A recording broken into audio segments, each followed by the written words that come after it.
నేను ఏదైనా ఆధారం ఉంటే తప్ప ప్రెస్ మీట్ పెట్టను. విత్ పేపర్ ఎవిడెన్స్తో చూపించే వ్యక్తి నేను. అలాంటి నన్ను ఏదో గ్లోబల్ ప్రచారం చేస్తా అన్నాడు. దానికి సమాధానంగా నువ్వు ప్రొద్దుటూరు నియోజకవర్గంలో అపరిచితుడు సినిమాలో క్యారెక్టర్వి. దాంట్లో వాడు ఒకసారి చాలా మెత్తగా చాలా బాగా మాట్లాడతాడు, ఒకసారి వైలెంట్గా మాట్లాడతాడు. వాడు 2 పాత్రలే.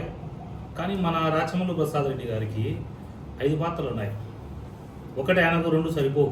మాట్లాడతా తెలుగుదేశం పార్టీ వాళ్ళ మీద ఎవరి మీద నేను కక్ష సాధింపు చర్యలు తీసుకోలే, ఎవరి మీద కేసులు పెట్టలే అన్నాడు.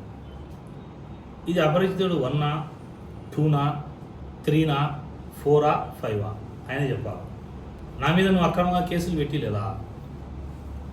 రెండోది ఏమన్నాడు, ప్రొద్దుటూరులో శాంతి భద్రతలు నేను చాలా బాగా పెట్టినా, వ్యాపారస్తులు కానీ ఎవరికే కానీ ఇబ్బందులు కలిగించలే, అభివృద్ధి పదంలో పొద్దులు నడిపించిన అన్నాడు.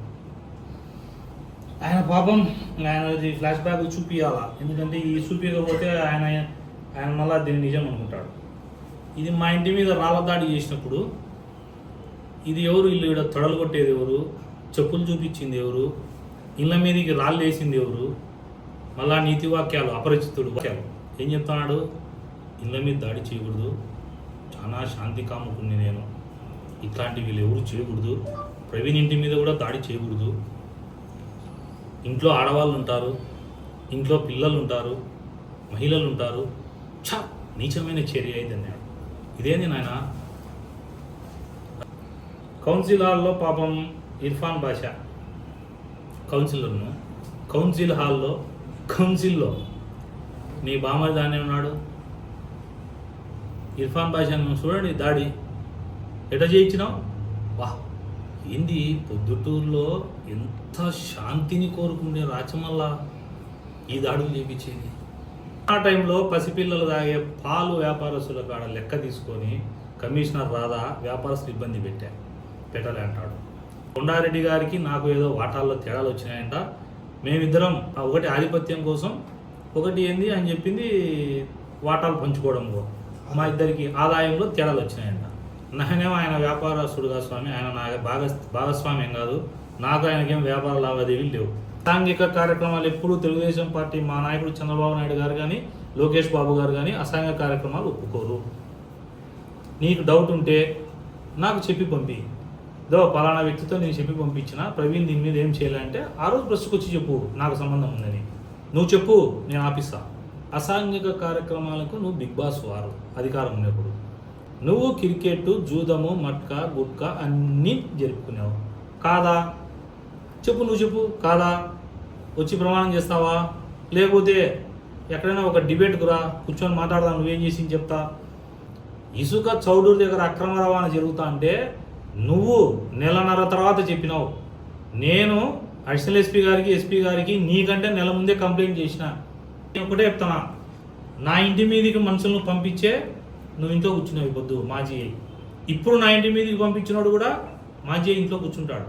అయితే ఇప్పుడు పంపించినోనికి వెనకల సపోర్ట్ నువ్వే, కర్త కర్మ క్రియ నువ్వే.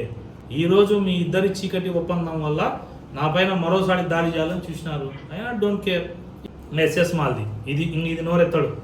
నిన్న ప్రజల ప్రాణాలు రాళ్ళు వేసుకుంటే, దావలో పోయి ఆడవాళ్ళకు తగులితే, పిల్లోళ్ళకు తగులితే, లేకపోతే మార్కెట్కి వచ్చిన తగులితే అన్నావు కదా, రైట్. గొడవ జరిగినప్పుడు రాళ్ళు వేస్తే మధ్యలో వాళ్ళకు తగలకూడదు, వాళ్ళకు కూడా తగలకూడదు. నువ్వు చెప్పింది నేను ఏకీభవిస్తానా? నా ఇంటి మీద రాళ్ళు ఇచ్చినప్పుడు ఆ రాళ్ళు తగలవా? దానికి ఏమైనా నెట్లు కట్టినావా తగలకుండా? అప్పుడు ఎవరు నీ పార్టీ కౌన్సిలర్ కాదు నా ఇంటి మీద రాళ్ళు వేసింది? నీ దగ్గర ఉండే గుండాలు కాదు నా మీద రాళ్ళు వేసింది? నీ దగ్గర ఉండే రౌడీ షీటర్లు కాదు నా ఇంటి మీద రాళ్ళు వేసింది?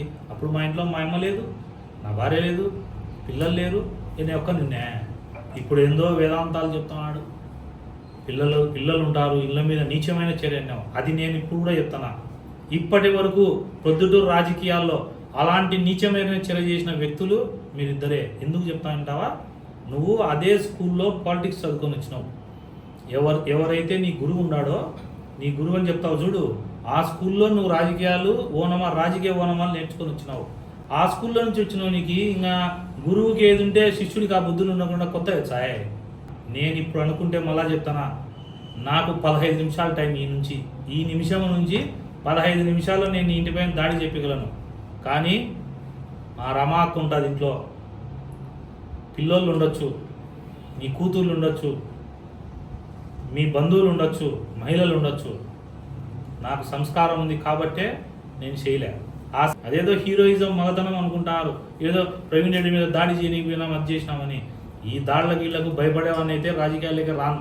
రాచమల్లు ప్రసాద్ రెడ్డి, నువ్వు నీ చీకటి ఎవరైతే ఇప్పుడు టీడీపీలో ఉండి నీ చీకటి దోస్తులు ఉన్నారో ఆ దోస్తులకు చెప్తానా, నువ్వు నీ దోస్తు అందరు కలిసి నా పైకి వచ్చినా కూడా నేను ఫేస్ చేసే ధైర్యం నాకుంది, చేస్తాను.